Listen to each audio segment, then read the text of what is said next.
Rufaro kwamuri. Rufaro kwamuri. Rufaro kwamuri. Ana baba nhasi ndiri kuona ka mauya makatsvinda-tsvinda.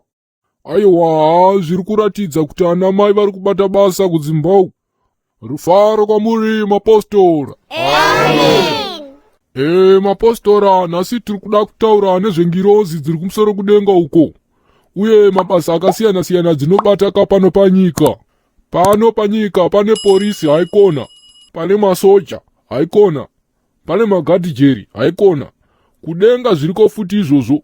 Rufaro kwamuri mapostori. Yemeni munhu waMwari, ko maakaundendi ariyo here kudenga? Tazwa nokudadi vanhu twasikanda tinozvita twakadzidza chaizvo mutaundi umo. Kungomorodza munhu kwakutodai vanhu chirungu.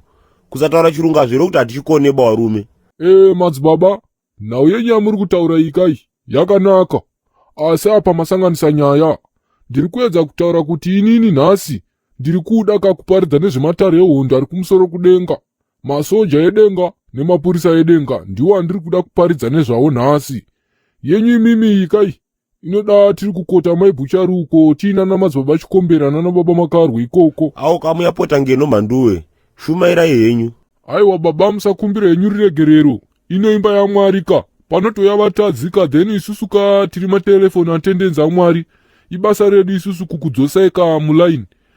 Baba, chibva mangondimbirawo ka vhesi rinonzi purgatoria. Moto unopisa, moto unopisa, purgatoria, purgatoria, purgatoria, moto unopisa. Saka mapostora mangonzwawo sekutaura kwaita vhesi iri kairi. Hanzi kudenga kune moto unopisa. Saka kuhondo uku mapostori kune ngirozi inonzi Mikaeri. Iwayo ndingangoti mahwambi murambi chaiwo mapostora matemba muchemba. Mikaeri haiite zvedambe-tambe. Manzwa ka? Ndiyo ngirozi yamuchanosangana nayo ka paghetto rekupinda naro kudenga.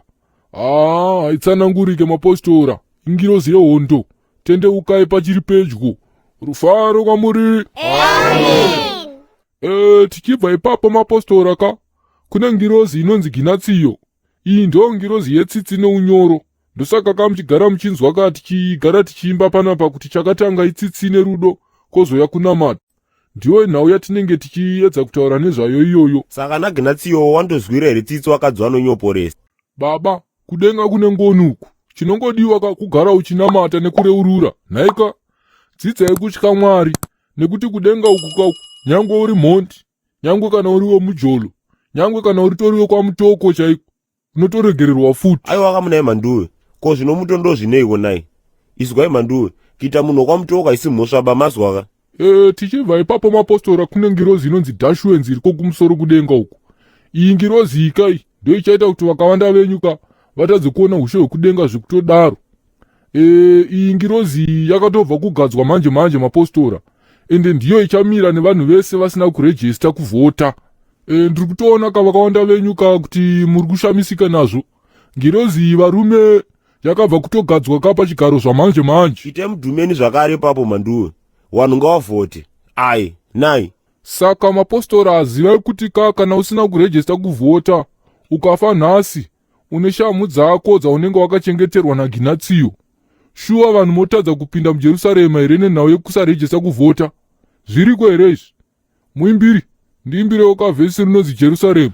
Tinenge tiri kudiwa muJerusarema, Jerusarema, muJerusarema, Jerusarema, Jerusarema, Jerusarema, Jerusarema, Jerusarema, muJerusa, Jerusarema, muJerusarema.